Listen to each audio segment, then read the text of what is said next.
Olha só, isso que nós estamos discutindo tem a ver com vários, né, nós já falamos com vários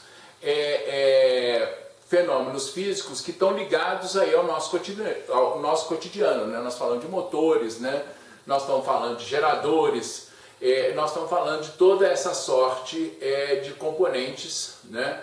E de equipamentos que estão presentes no nosso cotidiano, né? Eu acho que você cada vez mais, né, à medida que a gente avança, consegue relacionar, né, esses fenômenos físicos com aquilo que está, né, te cercando. Tá certo? Nós vamos começar a discutir agora, ou nós vamos fazer uma discussão agora, sobre um componente importante de circuitos elétricos, né, que são os indutores, né? Nós, na primeira parte do nosso curso, nós falamos dos capacitores como armazenadores de energia, né? Nós falamos que o capacitor ele armazena energia elétrica. Depois nós falamos dos resistores. Os resistores eles dissipam energia, né, por efeito térmico. E agora nós vamos falar de um outro elemento que contribui para o armazenamento de energia, que são os indutores. Tá? Muito bem. Se eu tenho, né, então se eu tenho um determinado circuito, tá, o símbolo do indutor é uma espira desse jeito, né? Se eu tenho um determinado circuito onde passa, né, onde passa uma corrente, tá? Onde passa uma corrente, imagina aqui, né, eu vou definir a indutância, tá certo? A indutância desse componente aqui, L, é representada pela letra maiúscula L, a indutância vai ser, né, o número de espiras que estão ali, vezes o fluxo do campo magnético, ou seja, o fluxo total que passa, né, naquele componente, o fluxo total que passa naquele componente, né, dividido pela corrente que está circulando ali. Tá? A unidade SI de indutância, é o Henry, que é representado pela letra maiúscula H, né? E o Henry então é o Tesla, vezes metro quadrado dividido por ampere. Essa então é a definição do Henry, né? Então essa aqui, tá certo? É a definição, né, da indutância. Lembra, tá? Só para relembrar aqui, ó, lembra que num circuito, né, eu tinha a definição da capacitância, e a capacitância era dada, né, como a carga que é armazenada, a carga armazenada num componente dividido pela diferença de potencial entre os condutores, né? Eu tinha dois condutores, eu botava uma carga mais que num, uma carga menos que no outro, né? E aí a minha capacitância era definida desse jeito, tá? Então, aqui é exatamente, analogamente uma definição como essa, né? Eu tenho uma corrente que cria, tá certo? Uma corrente que cria um fluxo magnético ali, tá? Ora, se eu tenho aqui, né? Se eu tenho num solenoide, né? Então, se eu tenho num solenoide,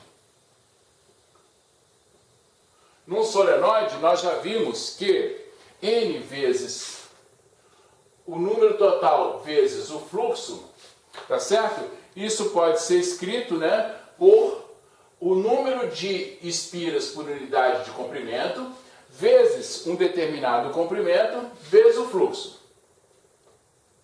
O fluxo é B vezes A, o número total de espiras é a densidade de espiras por unidade de comprimento vezes L. E nós sabemos, né, que o campo, num solenoide, o campo magnético produzido no interior do solenoide é μ0 vezes I vezes N. Se eu fizer isso aqui, eu posso escrever que a minha indutância, tá certo? A minha indutância vai ser N vezes L, que é o total ali, ó, N vezes L, vezes B, vezes A, dividido por I, né? E eu posso escrever que isso aqui é igual a μ0, N ao quadrado, B é μ0 I N. I cortou com I, né? μ0, N ao quadrado, L vezes A. Tá? Então, se eu tiver um solenoide, então num solenoide, tá certo? Se eu tenho um solenoide, eu posso escrever então que a minha indutância L, ela é dividida por L minúsculo, ou seja, a indutância por unidade de comprimento vai ser igual a μ0 N ao quadrado vezes A. Olha só, da mesma forma, lembra, eu comecei definindo a capacitância como carga dividida por diferença de potencial. Eu dividi a indutância, eu defini a indutância como sendo o fluxo dividido por corrente. Só que agora, no caso de um solenoide, que não é aquela estrutura que a gente tem usado aí ao longo do curso, não é a estrutura mais simples para estudar campo magnético, né? Eu mostro que o valor da indutância, tá certo?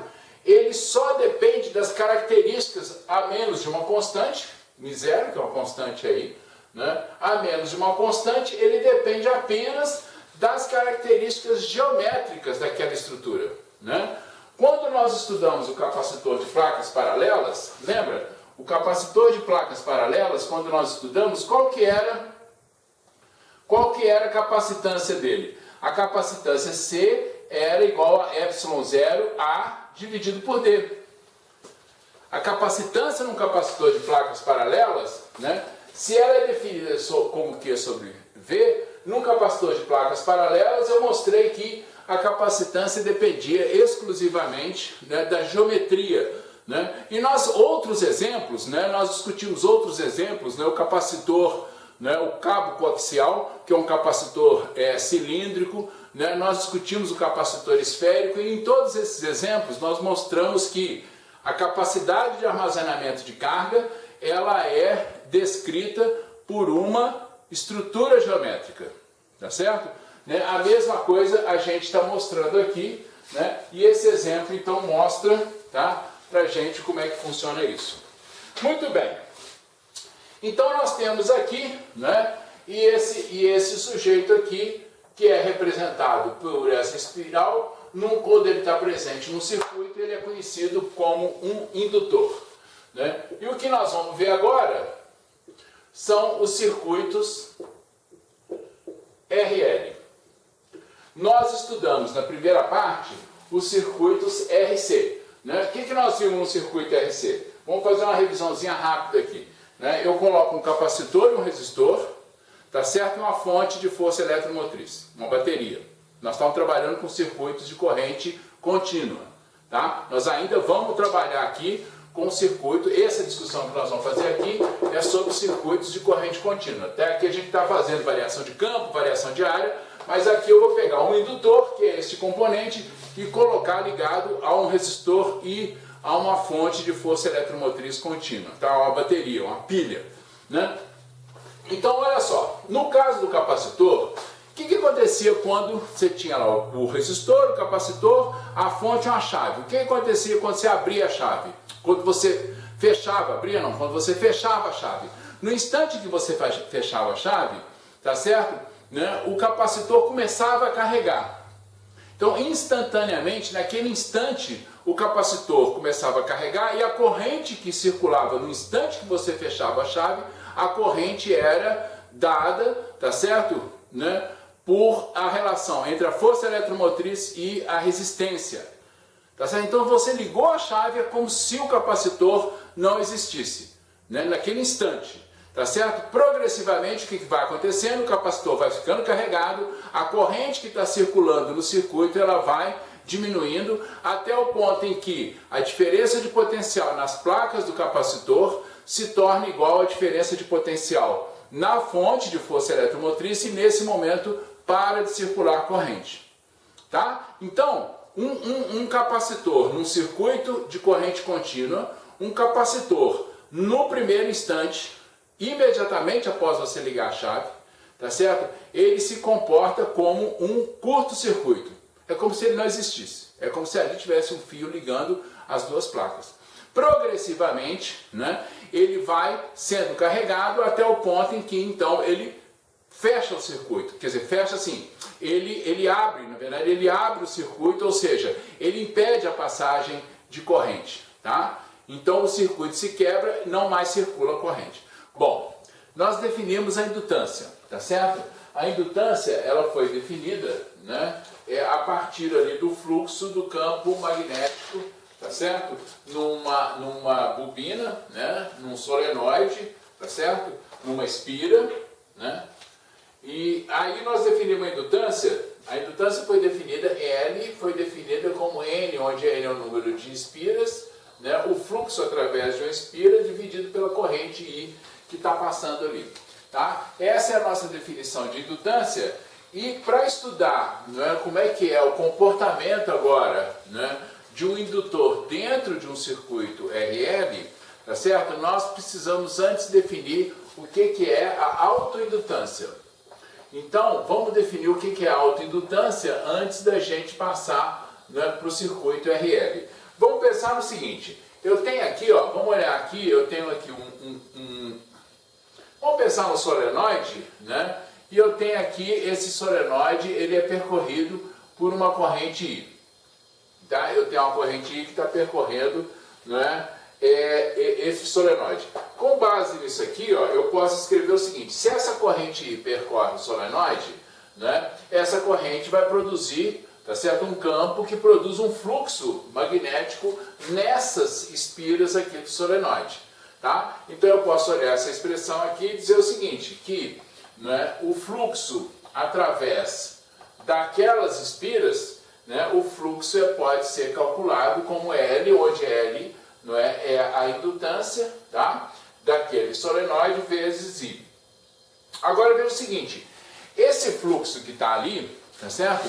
Imagina que você tem uma corrente, né, que está variando. Essa corrente que está variando vai produzir, essa corrente é produzida por um agente externo.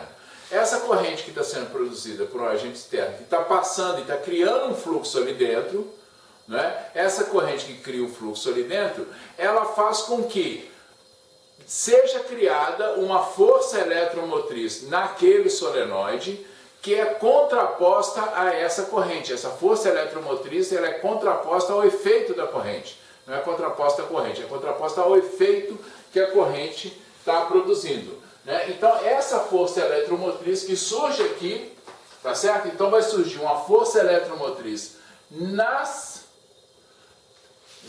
nos terminais desse indutor, tá certo? Dessa bobina, né? E essa força eletromotriz eu posso calcular aqui, ó. Essa força eletromotriz ela é menos D sobre dt de N vezes φ, que é o fluxo naquelas espiras ali. E eu posso, então, partindo disso aqui, né, eu posso escrever que isso aqui é menos L di sobre dt. Né? Então, se eu tenho um solenoide, tá certo? Que tem uma determinada indutância, tá? Ele tem uma determinada indutância, o que acontece, né? O que acontece nesse solenoide? Né? Imagina que eu tenho o seguinte, eu tenho aqui uma corrente I, tá certo? E essa corrente I que está passando aqui no solenoide, né? Essa corrente I está aumentando. Se essa corrente I está aumentando, a força eletromotriz que vai surgir no solenoide, ela é contrária, né? Contrária, ela tenta produzir uma corrente contrária a essa aqui, no sentido de que, né, ela se contrapõe ao aumento, né, do fluxo, ela se contrapõe àquele efeito que essa corrente está criando. Então, se a minha corrente que está passando aqui, ela aumenta, né, ela vai gerar uma força eletromotriz em sentido, né, para atenuar isso aqui. Por outro lado, né, se eu tenho agora, tá certo, uma corrente que está vindo aqui, mas ela diminui, se essa corrente começa a diminuir, a minha força eletromotriz gerada aqui nesse indutor, não é? A minha força gerada nesse indutor, ela vai tentar então a incrementar a corrente no sentido, né, de que essa corrente aqui, né, o efeito que está sendo sentido no indutor é da diminuição do fluxo e, portanto, isso tem que ser contraposto aí a partir do aumento dessa tensão. Tá? Então, para eu estudar agora como é que é o comportamento, né, de um indutor num circuito elétrico, tá certo? Nós vamos ver o indutor no circuito elétrico de corrente contínua, né? Para eu estudar o indutor no circuito de corrente elétrica, eu tenho que levar em conta, né, essa força eletromotriz que surge no indutor a partir, não é, de uma corrente. É claro que quando essa corrente, se essa corrente for constante, tá certo? Se essa corrente for constante, não é? Eu não tenho nenhuma força eletromotriz naquele indutor, né? Uma corrente constante, tá certo? Uma corrente que não varia com o tempo, ela não cria nenhuma mudança ao longo do tempo e, portanto, né, eu não tenho força eletromotriz. A força eletromotriz aparece quando a corrente aumenta ou a corrente diminui, tá? Então vamos passar agora, né, para a análise de um circuito RL. Como é que será que é o comportamento do indutor? Será que o comportamento do indutor é parecido, não é? Vamos ver aqui, estudar a seguinte configuração. Vou pegar, né, aqui uma fonte, vou repetir uma estratégia parecida. Eu tenho uma fonte, tá certo? Essa fonte aqui, né, está ligada a uma chave, tá certo? Essa fonte está aqui, eu tenho aqui, não é? Agora, eu tenho aqui um resistor, e eu tenho ligado a esse resistor agora um indutor. Eu tenho R, eu tenho L, tá certo? E no primeiro momento eu vou ter aqui, ó, num primeiro momento eu vou fazer o quê? Né? Esse ponto está ligado aqui, perdão, essa chave está aqui, tá? Então, no primeiro momento, né, eu vou fechar a chave nesse ponto aqui, tá? Quando eu fechar a chave nesse ponto aqui, naquele instante que eu fecho a chave, vamos olhar isso aqui, né, com mais cuidado. Naquele instante que eu fecho a chave, o que acontece? Até então não tinha corrente nenhuma circulando, tá certo? Não tinha corrente nenhuma circulando no circuito, né? Então, no instante que eu fecho a chave, naquele instante, começa a circular uma corrente no circuito. Tá? Então, naquele instante ali, começa a circular uma corrente no circuito, tá certo? Então, eu tenho uma corrente que vem para cá, uma corrente I circulando no circuito. Olha, o que acontece agora nesse caso aqui? Neste mesmo instante, né, nós vamos discutir isso aqui com mais cuidado. Nesse mesmo instante, forma-se, tá? Vai formar um fluxo dentro desse indutor, né? Eu estou falando de um momento, tá certo? De um instante de tempo em que eu liguei a chave. Naquela hora começa a circular uma corrente e o que o indutor faz? Né? No indutor vai surgir é induzida uma força eletromotriz naquele indutor que se contrapõe, né? Que cria uma corrente contrária àquela que está aparecendo. Certas cargas vão surgindo ali, aí nesse instante o indutor criava uma força eletromotriz no indutor contrária, né, àquela corrente que está aparecendo ali. Tá? Então é nesse instante de tempo que acontece isso, né, e eu posso escrever, tá certo? Eu posso escrever a equação dessa malha que está aqui.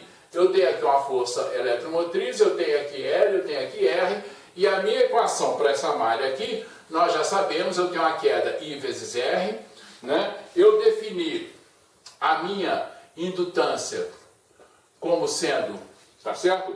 A minha indutância foi definida a partir, não é, da corrente.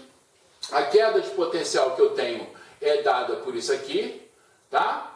Por esse termo, né? E aí, isso aqui é mais a diferença de potencial é igual a zero. Então essa aqui é a minha lei, não é? Dessa malha aqui, são as quedas e a subida do potencial. Né? Eu posso escrever essa equação diferencial, né? Essa equação diferencial é uma equação bastante simples, né? Eu tenho que L vezes DI sobre DT mais RI, isso aqui é igual a epsilon. Né? Aí se eu resolver essa equação, tá certo? Resolvendo essa equação, eu posso obter que o meu I de T vai ser igual a epsilon dividido por R, que multiplica 1 menos a exponencial de menos RT dividido por L. Tá? Esse termo, né? Da mesma forma que no capacitor eu defini uma constante de tempo, né? Uma constante de tempo capacitiva, que era a relação entre R e C, tá certo? Né? Era a relação entre R e C que media o tempo para a gente ter uma carga de 60, perto de 2/3 ou 66%, né, do capacitor. Tá? Vamos olhar como é que isso aqui, então eu vou definir também desse jeito aqui, essa constante de tempo, né? Eu vou definir uma constante de tempo que é dada por L dividido por R. L dividido por R tem unidade de tempo, né? Para que o argumento dessa função, né, seja adimensional, tá? Então eu posso dizer que o meu I de t vai ser escrito como sendo epsilon dividido por R, 1 menos E elevado a menos t dividido por tal L. Tá? Como é que essa função aqui, né, como é que essa função aqui se comporta? Tá? Essa função aqui se comporta, né, da seguinte forma. Olha só, quando o meu t é igual a zero, tá certo? Quando t é igual a zero, como é que vale essa expressão? Se t é igual a zero, é elevado a zero, vale 1, né? Então, quando t é igual a zero,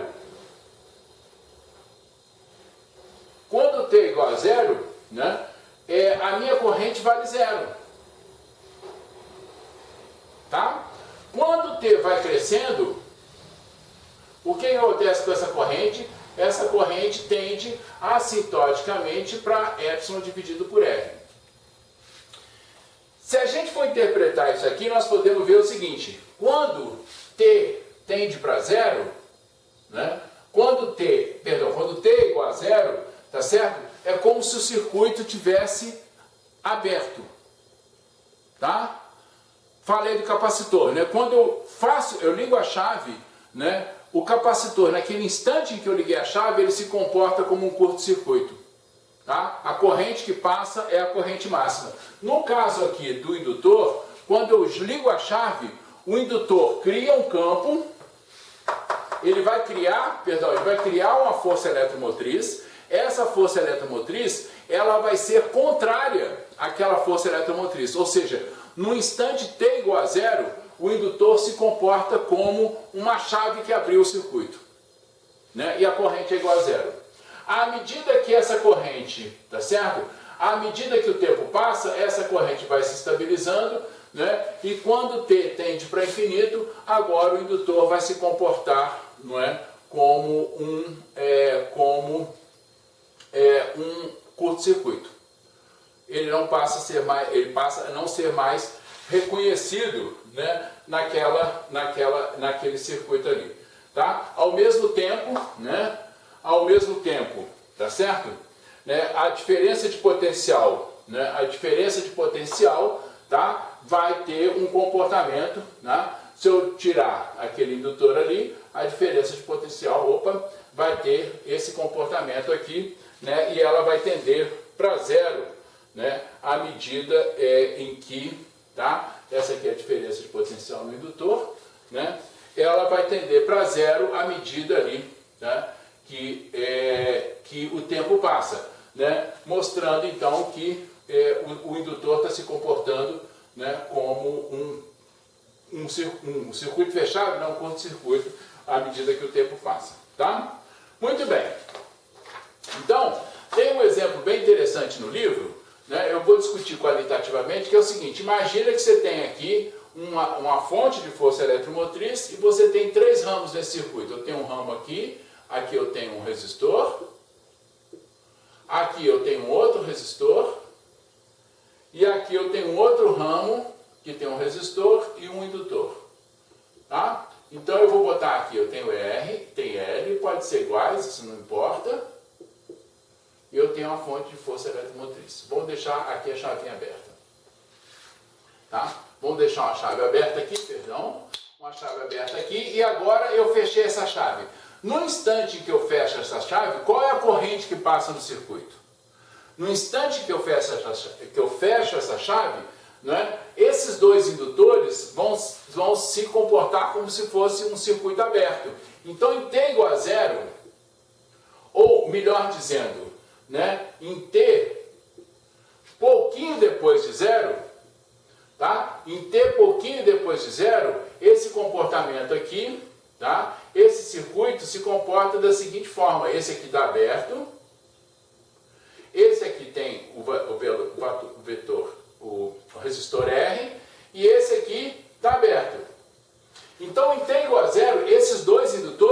comportam como se o circuito fosse aberto. Então, nesse caso, né, a corrente que passa aqui, tá certo? A corrente que passa aqui e vai ser a fonte de força eletromotriz dividido por R. Quando T agora tende para infinito, tá? Os indutores, agora eles vão se comportar como se fossem, né, como se fossem circuitos, curtos-circuitos, né, e eles não interferem mais aqui. Então tem esses três resistores aqui, né, 1 sobre R, tá certo? Como estão os três em paralelo, 1 sobre R equivalente é 3 sobre R, né? Então a minha resistência equivalente vai ser R sobre 3, né? Então a minha corrente aqui vai ser 3E dividido por R. Tá? Bom, então esse é um exemplo bem simples, né, do comportamento aí de um indutor num circuito, tá? E o que nós vamos ver agora da mesma forma como eu tinha no caso do capacitor, eu tenho aqui também uma energia armazenada nesse circuito,